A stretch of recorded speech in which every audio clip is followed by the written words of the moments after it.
Love marriage या arrange marriage जो भी हो, मैरिज में लव होना ज़रूरी है। ठीक है जी।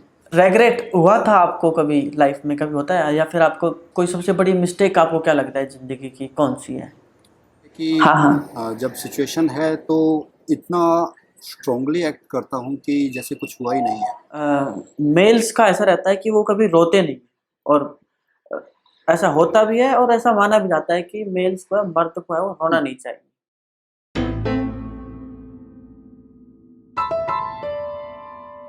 नमस्कार, स्वागत आप सभी का हमारे शो द कार्बन ट्री में। आज के हमारे मेहमान हैं अमनदीप जी, जो कि हरियाणा में फतेहाबाद डिस्ट्रिक्ट में रतिया शहर के रहने वाले हैं।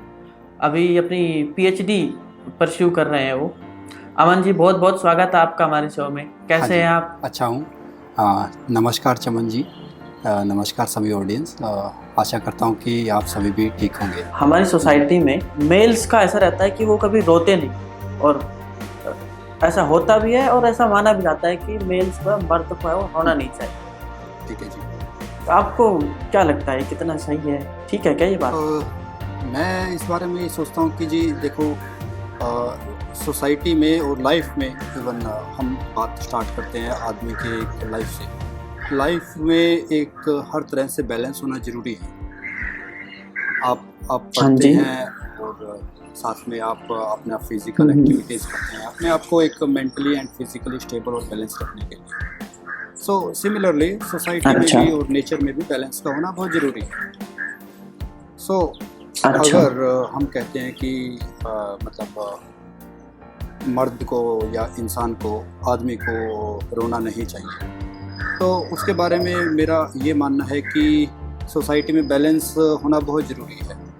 आज से कुछ समय पहले का समय था, 20-50 साल पहले का, तब आप ये बात कह सकते थे कि मेल डोमिनेटिंग सोसाइटी थी। मेल डोमिनेटिंग अच्छा। सोसाइटी थी, वहाँ पर आदमी जो कि मेल्स है वो स्ट्रॉन्ग रहते थे और लेडीज़ का वर्क कल्चर अलग था। मेल्स का वर्क कल्चर था कुछ आउट ऑफ द हाउस कुछ करना, एंड फीमेल्स का वर्क कल्चर था इनसाइड हाउस कुछ करना, एंड फैमिलीज़ को सपोर्ट करना मेंटली तरीके से, और मेल्स का रहता था कि वो मॉनेटरी टर्म्स में एंड फिज़िकली सपोर्ट करना फैमिलीज़ को।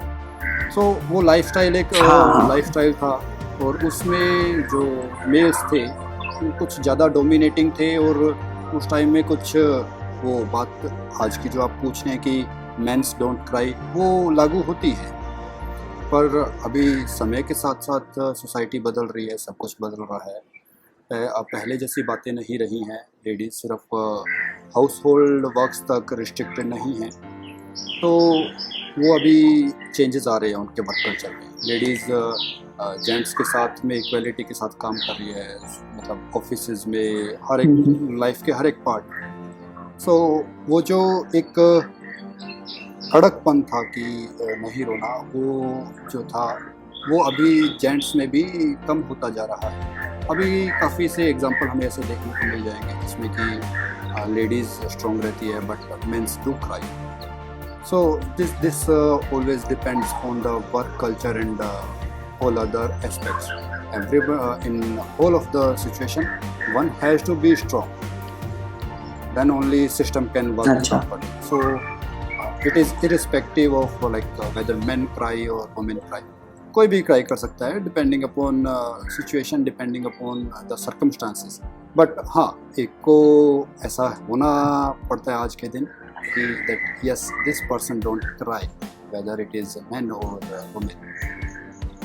अगर दोनों ही मुझे भी क्राई लगता है करेंगे कि तो फिर सोसाइटी में बैलेंस नहीं आएगा और कैसे ये काम चलेगा। तो ऐसा है, मेरा ये मानना है। ये आपने एक एस्पेक्ट बताया, और एक ये बात ये भी कि रोना को इतना हम पता नहीं सोसाइटी में इतना बुरा क्यों मानते हैं, इतना स्टिग्मा जैसा क्यों मानते हैं। रोना एक तरह से अपनी फीलिंग को एक्सप्रेस करना होता है। कहीं ना कहीं हमारे अंदर कुछ फ्रस्ट्रेशन लगा लो, चाहे कुछ भी चीज़ लगा लो, अंदर के जो फीलिंग्स हैं। अगर मुझे लगता है कि रोने के बाद, और ऐसा साइकोलॉजिस्ट भी बताते हैं कि रोने के बाद इंसान थोड़ा हल्का फील करता है। हमने भी अपने बचपन की बातें खूब ध्यान है कि इंसान रो लेने के बाद अपनी जो गुबार होता है उसको बाहर निकालने के बाद हल्का फील करता है।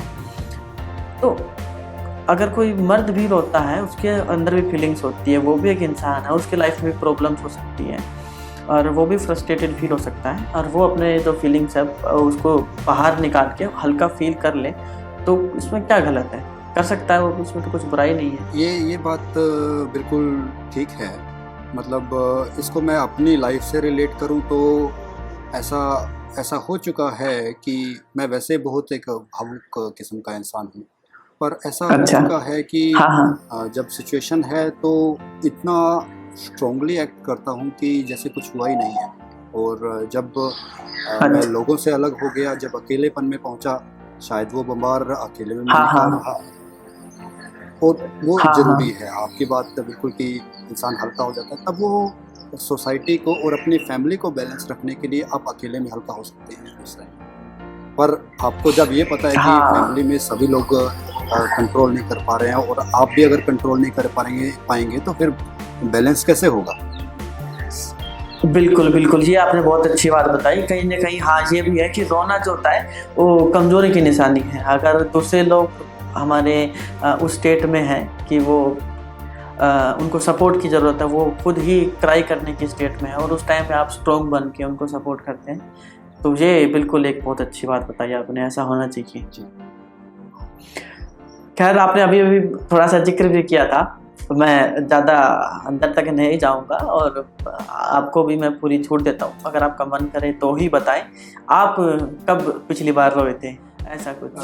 रोया था एक्चुअली। मेरी फैमिली में मेरे पिताजी बहुत स्ट्रॉन्ग किस्म के इंसान हैं, तो कुछ लगभग 2 साल पहले मेरी दादी जी को पैरालिसिस हो गया था। और उस टाइम में उनकी कंडीशन ख़राब थी और मैं उनके साथ अकेला, मैं हॉस्पिटल में था जब उनको फर्स्ट टाइम हॉस्पिटलाइज्ड किया गया। तो जब डॉक्टर ने बताया कि उनको पैरालिसिस का अटैक है और ये आगे चल नहीं पाएंगी, बेड रिडन रहेंगी, या मे बी ये उनका लाइफ लास्ट टाइम है, तब अब मतलब ये देखते हुए कि हाँ कोई स्ट्रॉन्ग पर्सन है वहाँ पर सिचुएशन को कंट्रोल करने के लिए, तो मैं रो पाया वहाँ पर। मेरी आंखों में आंसू आ गए थे, जो अंदरूनी तरीके से रो पाया, और जिसमें कि मुझे अपनी फैमिली को, किसी को एक साहस बनाने की ज़रूरत नहीं पड़ी। वो एक मोमेंट था। मे बी लाइफ में आगे कभी ऐसा पार्ट हो सकता है कि जब मुझे स्ट्रॉन्गनेस दिखानी पड़े और कोई और रो रहा हो, पर ये मोमेंट था जब मैं लास्ट हो गया था, जो मुझे याद आ रहा है। रेग्रेट हुआ था आपको कभी लाइफ में, कभी होता है? या फिर आपको कोई सबसे बड़ी मिस्टेक आपको क्या लगता है ज़िंदगी की, कौन सी है? देखिए, मैं एक बात बोलूँगा कि हाँ, पर्सनली मतलब मुझे ऐसा कोई रिग्रेट कभी नहीं हुआ। और दूसरी बात ये है कि हम सभी की लाइफ बहुत बिजी है, तो हमारे पास शायद टाइम भी नहीं होता सोचने का कई बार, और यही हमें मतलब चीज़ें सीखने वाली हैं कि भाई पुरानी गलतियों को सोच के अपना समय ख़राब करने से कुछ नहीं होगा। हम अपने आप को इम्प्रूव करें ताकि हम आगे ऐसी गलतियां ना करें। तो पर्सनली मुझे कुछ ऐसा बहुत बड़ा रिग्रेट नहीं हुआ है कि मैंने कुछ गलत किया हो। मैं अपनी लाइफ में छोटी छोटी मिस्टेक, तो दिन में पता नहीं, दिन में से 20 मिस्टेक्स करते होंगे हम छोटी छोटी, पर हाँ अभी करंट मोड में जैसे मैं आपसे बात ही कर रहा हूँ कि छोटी मोटी रिग्रेट जो होता है, तो मुझे जो लग रहा है इन छोटे मोटे में भी जो सबसे बड़ा रिग्रेट वो ये है, पास्ट का नहीं है, करंट का। तो करंट का रिग्रेट ये है कि मैं अपनी शादी को डिले करता जा रहा हूँ, जो कि शायद अच्छा नहीं होने वाला है फ्यूचर के लिए मेरे। आप अपनी शादी नहीं करना चाह रहे? डिले कर रहा हूँ।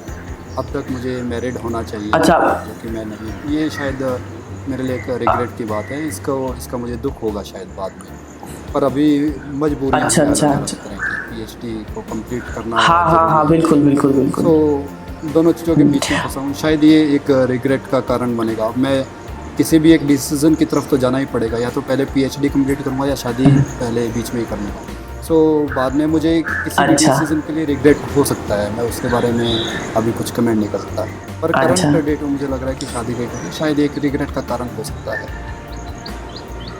हाँ, हालांकि आपने जो बात बताई शादी का आपने विषय रखा तो मुझे लगता है कि देखो एक पर्टिकुलर एज पे शादी हो जानी हाँ, चाहिए। इसीलिए बिल्कुल और जो हाँ आपका जो केस है, जी मेरा अपना मानना ये है कि आपको, मेरे को लगता है कि अगर लव मैरिज जैसा सीन नहीं है, लव मैरिज जैसा सीन है तब तो सबसे बेहतर है, क्योंकि आपको तो पता है कि आपको सपोर्ट करने वाली है एनी जी हाउ, जी ठीक है। और अरेंज मैरिज वाला है तो भी मुझे लगता है कि आप बातचीत करेंगे, आप जानेंगे एक दूसरे को, तो आपको ये इस बात का तो एहसास हो जाएगा कि अगर सामने वाला बंदा आपको सपोर्ट करेगा कि नहीं करेगा। और ये मुझे लगता है कि आपके लिए रिग्रेट नहीं, बड़ी अपॉर्चुनिटी हो सकती है कि इस समय आप शादी करें और जो सामने वाला इंसान है वो आपको सपोर्ट करे, तो आप अपने कैरियर वाले फील्ड में भी अच्छा कर पाएंगे और अपनी जो गृहस्थ जीवन जो आप स्टार्ट करने वाले हैं, आप दोनों के बीच जो प्यार बनने वाला है वो भी एक अच्छा बन सकता है। ये एक अपॉर्चुनिटी है, क्योंकि नॉर्मल सिचुएशन में तो आपको किसी इंसान का पता चलेगा नहीं कि वो आपको कितना सपोर्ट करेगा कि नहीं करेगा, लेकिन अब इस स्टेट में आपकी स्थिति को देखते हुए कोई आपसे शादी करने के लिए तैयार होता है, आपको सपोर्ट करने के लिए तैयार होता है, तो मुझे लगता है कि इससे बढ़िया बात कोई हो नहीं सकती है। तो आप अभी ये लव मैरिज की तो बात हालांकि करना चाह रहे हैं, आप लव मैरिज करना चाहिए मुझे, ऐसा सजेस्ट कर रहे हैं आप? लव, देखो मैरिज में मेरा मानना ऐसा है कि लव मैरिज या अरेंज मैरिज जो भी हो, मैरिज में लव होना ज़रूरी है। ठीक है, ये बात बिल्कुल सही है। पर मैं इसमें ये कमेंट करना चाहूँगा कि ठीक है, आपने कहा कि अभी पता लगेगा एक्चुअली कि आपको कितना सपोर्ट मिलता है, शादी कर लेनी चाहिए। और अगर इनके सपोर्ट नहीं मिलता तो इलाज क्या है? तो ऐसा है कि शादी एक छोटा रिश्ता नहीं है। शादी भी अगर करते हैं तो अच्छा खासा समय लगता है। अगर स्पेशली अरेंज मैरिज कर रहे हैं तो 1-2 महीना पहले आप एक दूसरे को समझेंगे, फिर आपकी शादी होगी, शादी के बाद भी 1-2 महीना और लग जाता है, तो 4-5 महीने से पहले ये चीज़ कंप्लीट नहीं हो सकती। तो 4-5 महीने में मेरा लाइफ का दूसरा पार्ट जो कि PhD है वो शायद डिस्टर्ब हो जाएगा, आउट ऑफ ट्रैक चला जाएगा। तो मैं इस असमंजस में फंसा हूँ। हाँ, तो खैर असमंजस तो है, मैं मानता हूँ, लेकिन हर समस्या का एक समाधान होता है और मुझे उम्मीद है आप ज़रूर इस समस्या का कुछ ना कुछ समाधान निकाल लेंगे। कोशिश कर रहा हूँ जी पूरा। चलो अमन जी, बहुत अच्छा लगा आपसे बात करके। एक लास्ट में एक चीज़ पूछना चाहता हूँ, आप अपनी लाइफ के एक्सपीरियंस से, ठीक है, एक मैसेज आप हमारी ऑडियंस को क्या देंगे कि ज़िंदगी में से रिलेटेड कोई भी एक अच्छी बात बताइए कि आपने अपनी ज़िंदगी में ये सीखा है और ऐसा करे तो अच्छा रहेगा। मैं अपनी लाइफ के एक्सपीरियंस से ये बोलूँगा कि हमें अपनी लाइफ में एक बैलेंस बना के रखना चाहिए। मतलब हमारे टारगेट्स ज़रूरी हैं, पर हमारे उन टारगेट्स के लिए हमारी बाकी की चीज़ें ख़राब हो जाएं लाइफ की, वो अच्छा नहीं। मेरा पर्सनल मानना ये है। हम छोटे छोटे टारगेट्स के लिए बहुत सी चीज़ें ख़राब कर देते हैं। सपोज़ मैं आपको सिंपल सा एग्जांपल पढ़ाई के लिए दूंगा कि IIT लाइफ में क्या डिफरेंस था, जो हमारा एक पहला क्वेश्चन भी था, तो उसी से थोड़ा रिलेट करता हूँ इस चीज़ को। क्या होता है कि हमारे माता पिता जी ने हमें एक अच्छी लाइफ के लिए पढ़ाया और हमने एक IIT में एडमिशन पाया ताकि हम अपनी एक लाइफ अच्छी बना पाएँ। तो अच्छी लाइफ बनाने के मोटिव से यहाँ आए थे और यहाँ आने के बाद हम मतलब एक गलत चीज़ें करने लग गए हैं। मतलब IIT में आने के बाद ऐसा होता है कि लोग अनसोशल हो जाते हैं, सोशल पार्ट उनकी लाइफ से ख़त्म हो जाता है। अब यहाँ पर काफ़ी बच्चे ऐसे हैं कि जो 2-2 साल से अपने घर पे ही नहीं गए हैं, तो अपने माता पिता से कुछ लेना देना नहीं है। सो कुछ लोग ऐसे हैं कि जो अलग अलग तरह के नशे वगैरह में पड़ गए हैं, सिगरेट्स और अदर चीज़ों पर। सो हमारी लाइफ का एक टारगेट था कि हम अपनी लाइफ को एक बेहतर बनाने के तरीके से हम अच्छा पढ़े थे और काम किया था और हम इस डायरेक्शन में आए थे। पर अभी हमने चीज़ों को डाइवर्ट कर दिया, हम और एक अलग चीज़ों पे आ गए। हम अपने ग्लोबल टारगेट को भूल गए हैं, हमें शॉर्ट इन्जॉयमेंट्स में आ गए, जो कि हमारा एक अच्छी लाइफ प्राप्त करना टारगेट था, जो कि हम स्टार्टिंग से लेके चले थे, वो ना रह करके हम एक शॉर्ट टारगेट्स में आ गए। सो हम अपने ग्लोबल टारगेट जो कि हम अपनी लाइफ में लेके चले थे उस पर रहें तो चीज़ें भी अच्छी चलेंगी और कोई प्रॉब्लम भी नहीं होने वाली।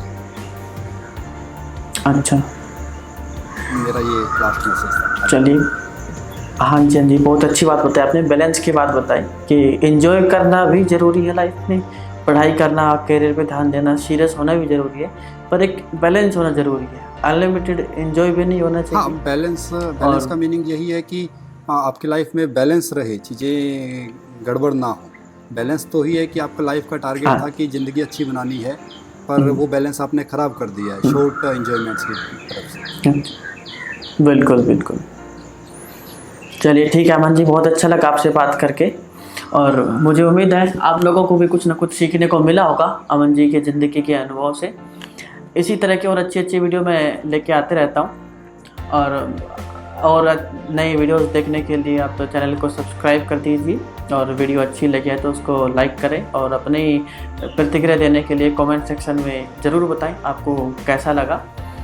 अमन जी, एक बार आप अपने दोस्तों को, अपने मित्रों को मेरा चैनल सब्सक्राइब करने के लिए कह दीजिए, फिर हम कंप्लीट कर सकते हैं। हाँ जी, ऐसे ही लोगों के और motivational videos and other parts को एक्सप्लोर करने के लिए कृपया इस चैनल को सब्सक्राइब करें, and for notifications please press the bell icon. चलिए ठीक है, फिर मिलते हैं आपसे अगले वीडियो में।